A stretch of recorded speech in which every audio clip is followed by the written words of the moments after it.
Hi beautiful people, welcome back to my YouTube channel. This is me guys, Sanu and you are watching Sun Non-Stop. तो guys दोबारा से एक नई video के साथ आज की जो हमारी वीडियो है Sajid Tarar reaction on Indian economy, diplomacy and education system.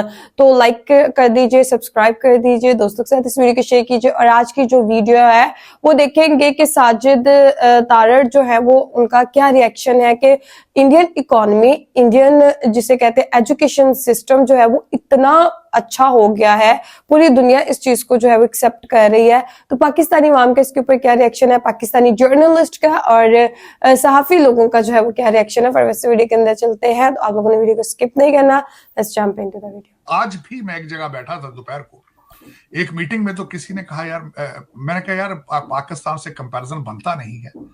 हमारा कंट्री जो है वो कर्जों पे है, इमदादों पे है, लूट मार है। आप रिसेंटली इत्तेफाक हुआ है कि 22,000 ब्यूरोक्रेट डुअल सिटीजन है। भारत के अंदर ये चीजें नहीं है। भारत के पिछले 5 वजीर आजम कहां थे? भारत के अंदर होंगे। पिछले 5 चीफ जस्टिस कहां होंगे? भारत के अंदर होंगे। मिलिट्री चीफ वो अपनी कंट्री के साथ बहुत लॉयल है उनके लोग। हमारे सिटिंग जो है वो पाकिस्तान के अंदर नहीं है। और यहाँ से सब कहते हैं पाकिस्तान से बस भागो निकलो, और वो लोग कहते हैं इंडिया में रहो और उसको बेहतर करो। हिंदुस्तान डॉट में दोस्तों, इंडिया और पाकिस्तान की अब कोई कंपैरिजन नहीं हो सकती। इंडिया हर सेक्टर में पाकिस्तान से बहुत आगे निकल गया है। फिर भी दोस्तों, पाकिस्तानी पॉलिटिशियन और पाकिस्तानी पब्लिक तो पाकिस्तान को इंडिया से अच्छा बताते हैं, लेकिन दोस्तों साजिद तरार ने साफ बता दिया कि अब इंडिया और पाकिस्तान की कोई कंपेरिजन नहीं हो सकती। कंपेरिजन तो क्या, अब कंपेरिजन की बात भी नहीं हो सकती। इंडिया इतना पाकिस्तान से आगे निकल गया है।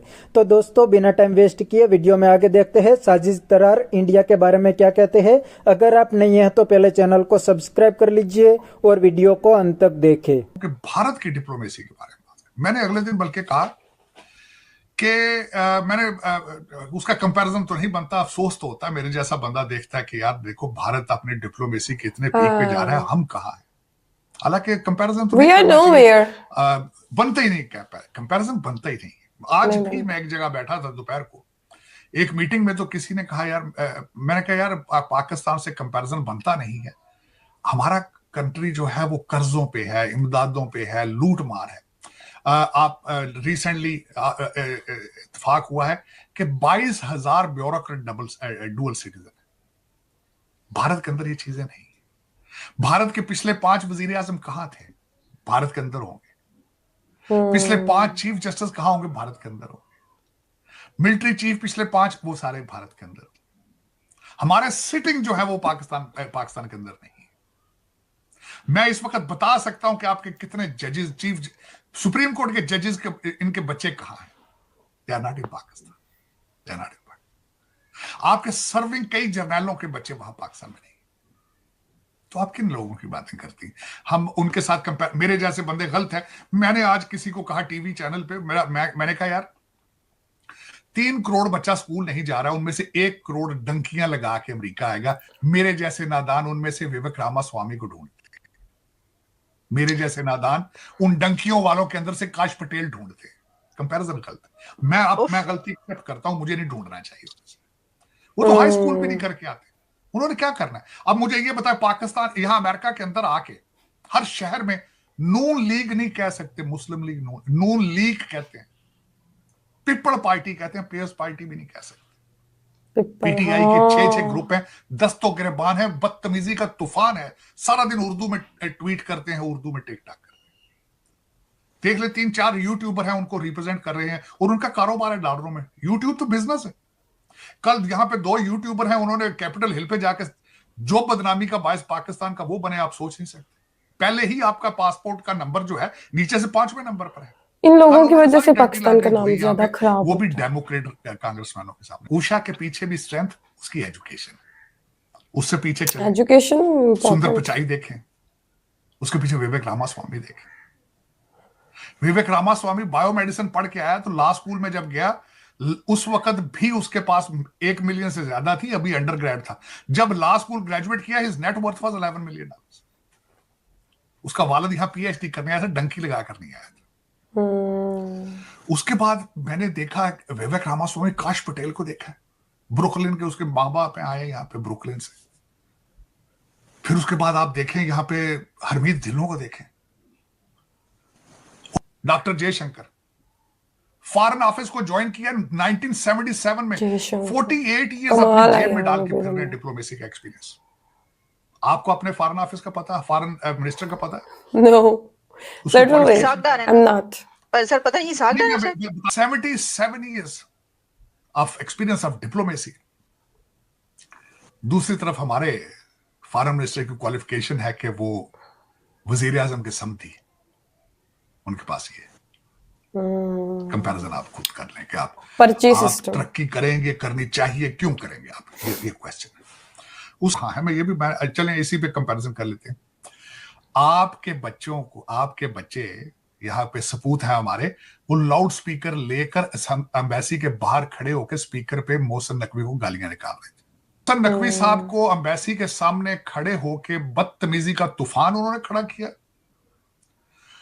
ये तो वो थे ना जो कोई डंकियों से आए हुए थे या जिस तरह किस तरह। दूसरे जो इंग्लिश बोल लेने की सलाहियत रखते थे यूट्यूबर, उन्होंने कल रशीदा तालब और दूसरे, वो भी डेमोक्रेट हैं, 4 डेमोक्रेट कांग्रेसमैनों को बिठा के पाकिस्तान के खिलाफ जो वो कर सकते थे बातें उन्होंने की, ह्यूमन राइट्स की।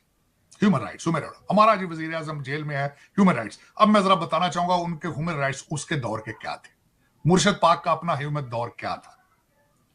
4 वजीर आजम जेल में थे इमरान खान के पीरियड में। वो 4 कौन थे? नवाज शरीफ जेल में थे, खाकान अब्बासी जेल में थे, राजा परवेज अशरफ जेल में थे, यूसुफ गिलानी जेल में थे, एक सदर आसफ जरदारी जेल में थे, एक सूबे का चीफ मिनिस्टर शहबाज शरीफ जेल में थे, नवाज शरीफ की बच्ची जेल में थी, हनीफ अब्बासी जेल में था, राना निसार जेल में था और ख्वाजा आसफ जेल में था। बताएं जरा, ये पाकिस्तान दुश्मनी की एक्सट्रीम है। ये एक तरफ क्या हो रहा है, भारत कहां जा रहा है, भारत we are growing और आप कहां जा रहे हैं। कहते हैं मुझे पुलिस वाले थप्पड़ मार मार के वीडियो बना के इसको भेज रहे थे, वहां इंसानी हकूक का कुछ नहीं, कुछ नहीं। मैं बार बार ये कहता हूं कि ये प्रोजेक्ट ही एस्टेब्लिशमेंट का था। पाकिस्तान में एटम बम बनाने के बाद दूसरा सबसे महंगा और खतरनाक प्रोजेक्ट ये था।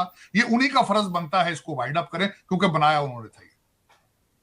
ये हमारे ऊपर पाकिस्तान की तबाही का ये तोहफा, ये चाहिए जनरल फैज हमीद और जनरल बाजवा साहब को मुबारक हो। इसको अपना अब इसको वाइंड अप करें। ये आपकी एग्जिस्टेंस का मसला बन गया। ये टीटीपी के साथ खड़े हो गए बिल्कुल। तो दोस्तों ये थे पाकिस्तानी मीडिया के रिएक्शन, और ये साजिश तरार ने बिल्कुल सही बताया कि इंडिया और पाकिस्तान में अब कोई कंपैरिजन नहीं हो सकती। इंडिया हर सेक्टर में पाकिस्तान से बहुत आगे निकल गया है। आज इंडिया की इकोनॉमी दुनिया की 4th लार्जेस्ट इकोनॉमी बन गई है, और रिपोर्ट के मुताबिक कुछ ही सालों में दुनिया की 3rd लार्जेस्ट इकोनॉमी बन जाएगी। तो इंडिया और पाकिस्तान में कंपेरिजन तो क्या ही हो सकती है। और उसने बिल्कुल सही बताया कि इंडिया के पॉलिटिशियन इंडिया के लिए लॉयल है, वो इंडियन पब्लिक के लिए काम करते हैं। करप्शन तो इंडिया में भी है, लेकिन पाकिस्तान जितना नहीं है। पाकिस्तान में तो दोस्तों पॉलिटिक्स में लोग इसीलिए आते हैं ताकि करप्शन कर सके और पाकिस्तान को लूट सके। और अब तो पाकिस्तानी पॉलिटिशियन और आर्मी मिलके ही पाकिस्तान को लूटती है। और दोस्तों अब तो पाकिस्तान को इतना लूट लिया है कि पाकिस्तान का हाल भी बिल्कुल भिखारी अब लूटने के लिए कुछ नहीं बचा। तरार ने दूसरी बात भी बिल्कुल सही बताई कि इंडिया की फॉरेन पॉलिसी आज इंडिपेंडेंट है। इंडिया किसी के पैर में लेट नहीं जाता, क्योंकि इंडिया की इकोनॉमी दुनिया की टॉप इकोनॉमी है और इंडिया एक बहुत बड़ी मार्केट है। इंडिया सुपर पावर बनने की रेस में आ गया है। और दूसरी साइड पाकिस्तान के पास क्या है? पाकिस्तान को जहां से पैसा मिलता है वहां पे पाकिस्तान लेट जाता है। तो फॉरेन पॉलिसी भी अब तो पाकिस्तान की इंडिपेंडेंट नहीं रही, पाकिस्तान को बाहर से कंट्रोल किया जा रहा है। एक अमेरिका कर रहा है और दूसरा MBS पाकिस्तान को कंट्रोल कर रहे हैं। तो बस दोस्तों आज के वीडियो में इतना ही।